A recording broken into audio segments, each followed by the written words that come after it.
Will the Biden administration impose price controls to fight inflation? Hello, I'm Steve Forbes, and this is What's Ahead, where you get the insights you need to better navigate these turbulent times. To avoid blame for rising prices, President Biden and his team are faulting greedy businesses, primarily meat processors, oil and gas producers, and pharmaceutical companies.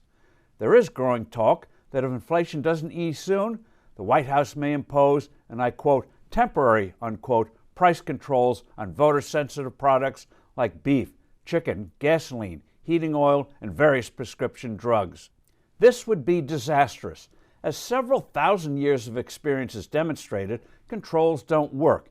They make things worse because they attack symptoms, not the underlying cause, which is lowering the value of the currency. So governments always look for inflation scapegoats.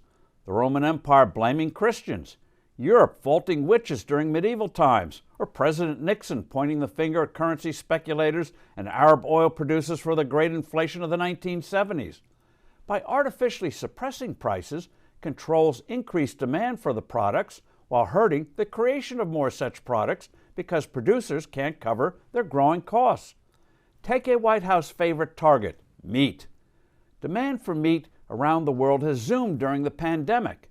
That unexpected surge initially sent prices up. That's why profits for meat processors temporarily went up. But that will change as production costs increase. The cost to feed is moving higher.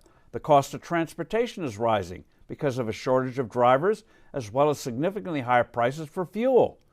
Other materials like packaging are also more costly. Then there are serious labor shortages. Wages are going up, which also means elevated prices. Those juicier profits are not going to last. Such is the historic pattern for certain businesses in the early stages of inflation. Nonetheless, the administration is imposing more regulations and is ready to spend $1 billion to subsidize small regional processors to promote competition. Oil and gas companies are always a popular political target, never more so during inflationary periods like this. The Biden administration came into office attacking the industry, canceling pipelines, restricting exploration and production, and making it clear that the president's long-term goal was to send these companies to the corporate graveyard. No surprise, gas prices went off like a rocket. Now, the White House is begging Russian OPEC to boost production and is threatening domestic producers.